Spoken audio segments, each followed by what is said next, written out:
Hello everyone, welcome back to the channel. Another frosty start here on the farm. And so you'll be wondering why I'm up so early if I am on my normal days and lambing is all over. So basically today we're on another road trip and the dog's going mental as well behind me. We are off to see another outdoor lambing sheep flock, but today we're off to Worcestershire.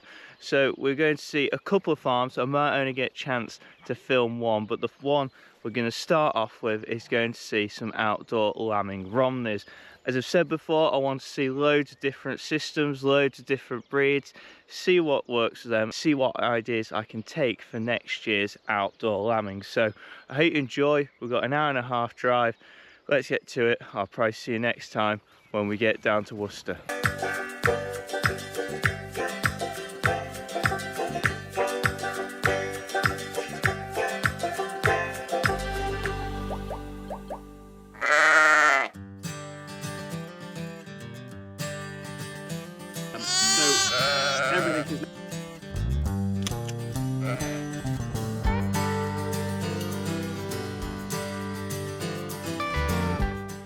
Hello everyone, welcome back to the channel. As I said before, we've travelled down to Worcestershire to meet Tom Hadley and his flock of Romney sheep. Yeah. Do you want to tell us a bit of a background of yourself and the farm down here? Yeah, so we contract farm here in the middle of Worcestershire.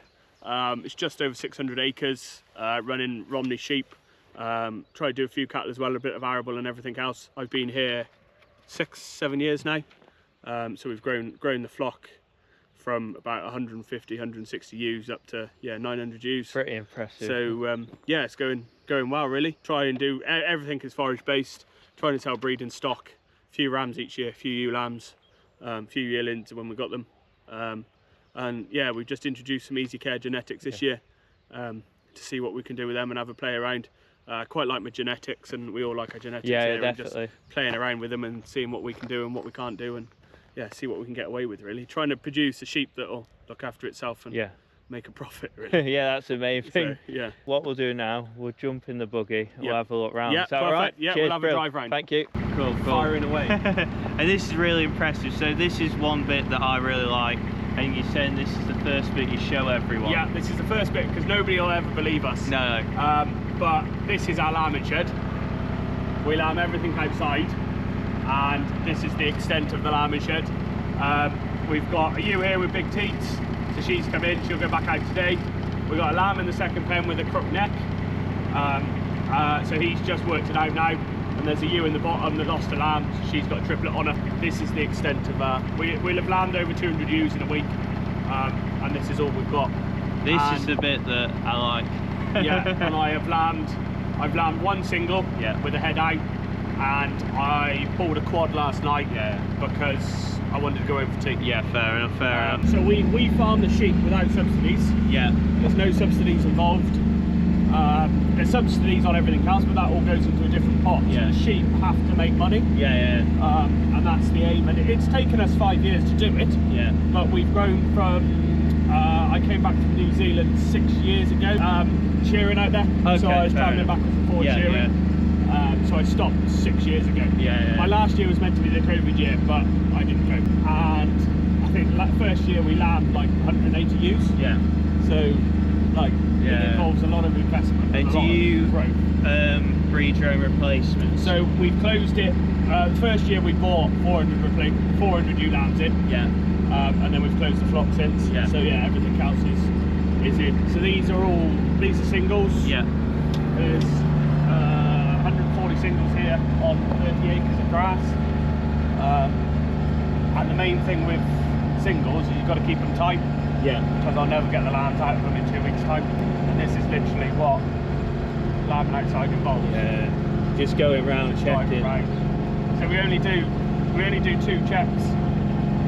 First thing and last thing. Would you recommend when to shear in ewes even if they're not Romneys? It's management. So when you work out your clipped prices, I think, well, we haven't used clip for a number of years now, but I think it works out to like £1.60 for a ewe. Yeah. Well, we're shearing them for £1.60. Yeah.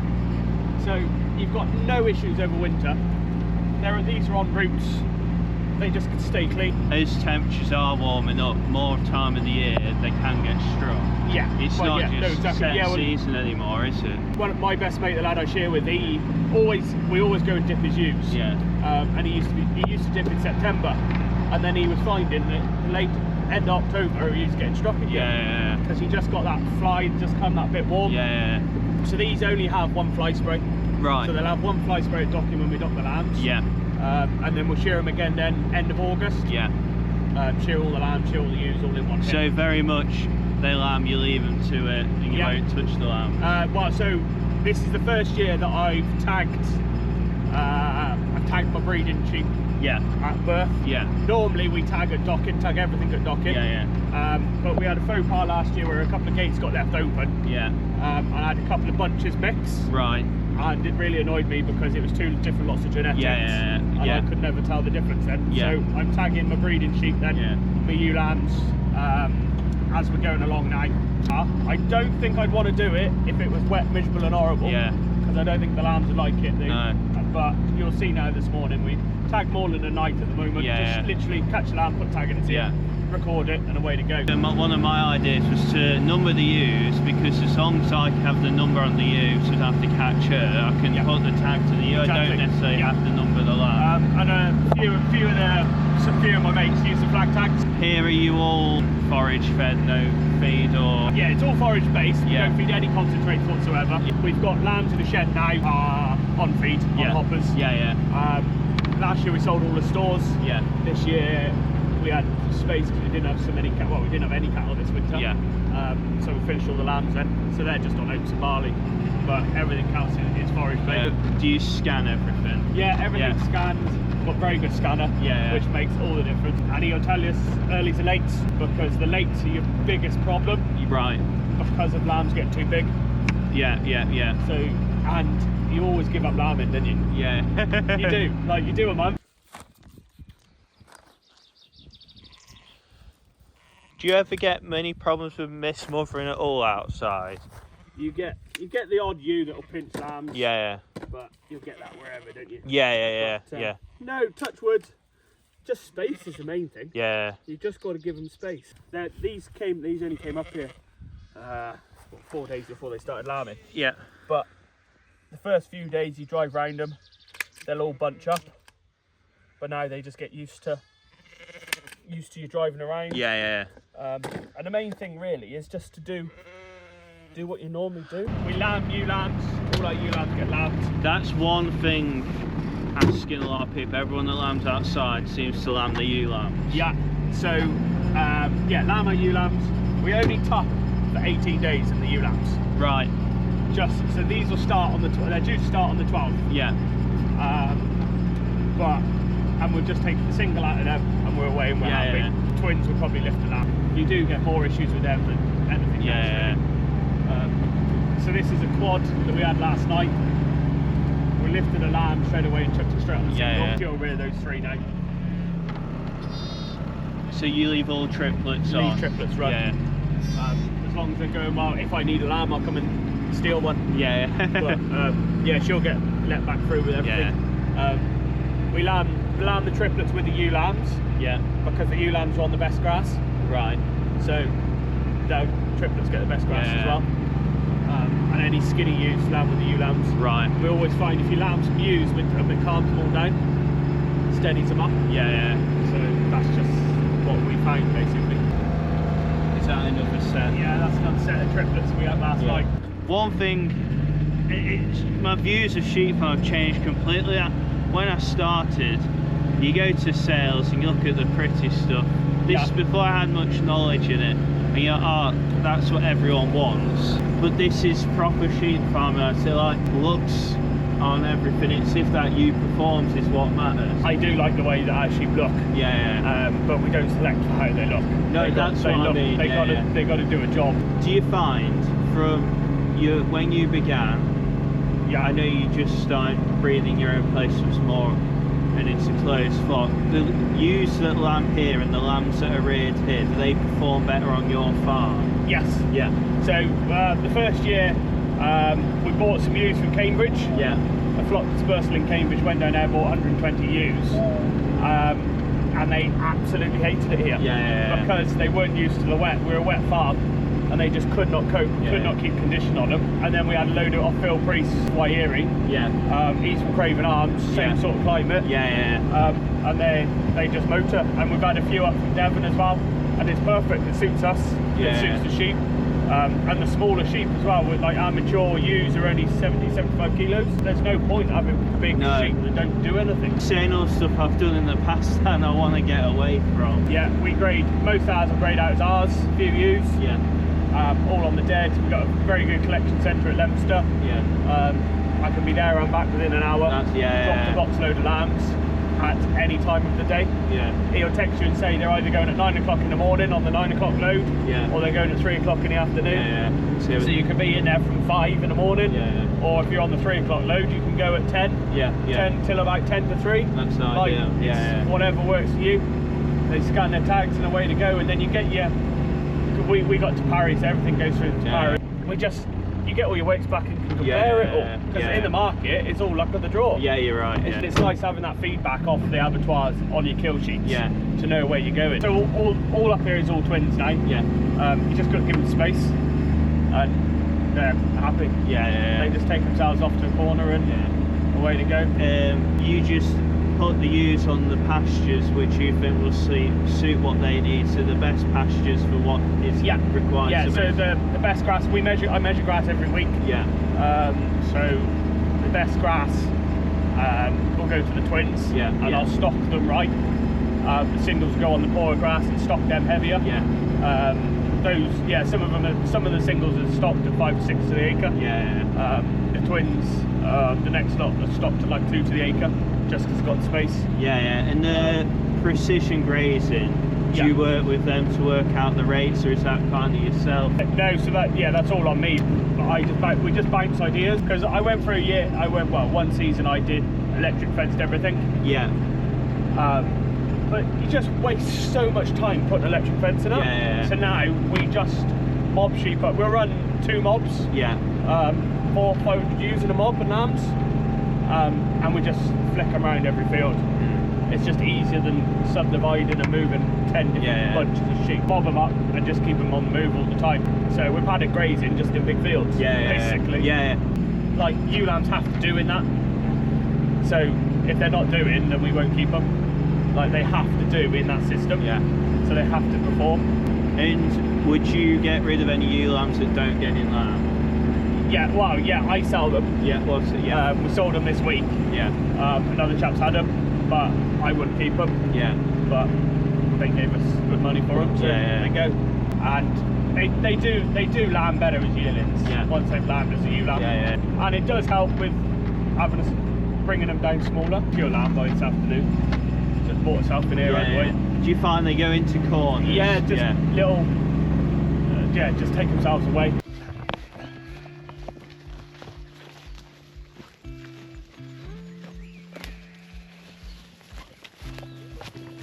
Giant towel on for you. Just chuck it there, soak it wet, so chuck it. 2 little ewe lambs.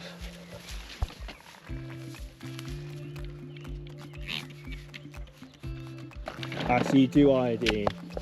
Only because I've got them here. I wouldn't otherwise. So it's only because they're here upside down.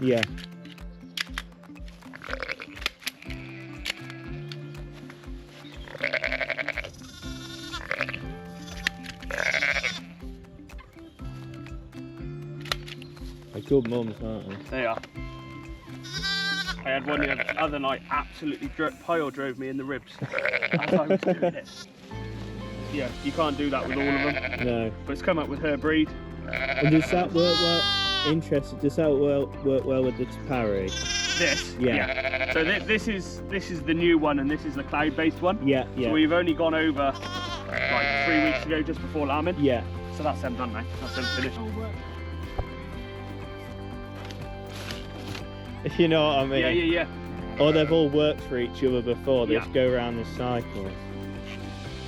Come in? Yeah. They just can't cope. So you said before you used to just sell everything in store, but this year you've put a lot of them onto hoppers to finish them off yourself. Yeah, well last year we had this full of cattle. but we couldn't afford to buy cattle this year because it was so crazy. Finished the lambs. Corn's are cheap. We're just doing a cheap homemade ration. I think there's like 240 left in here.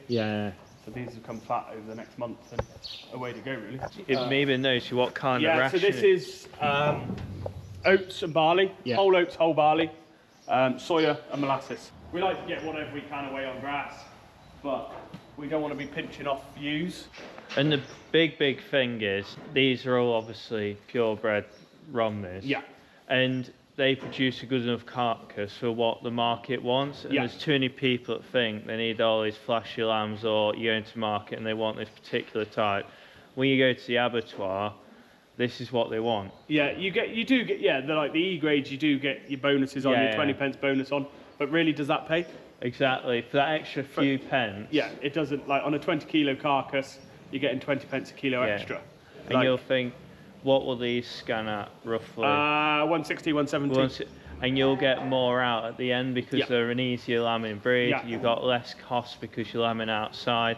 When you work it out at cost per head and the margins, there's a no-brainer really. Well, if you're lambing inside, every bale of straw is 50 quid. Exactly. So, and that's just the straw. You'll see in a minute, we got a massive stack of silage because we made loads of silage last year. We haven't fed 50 bales this year. So 50 bales of silage. We probably won't make any silage this year because we've got enough left over, but we have said that we probably won't make silage again. Because we can buy hay and silage cheaper than what we can produce it.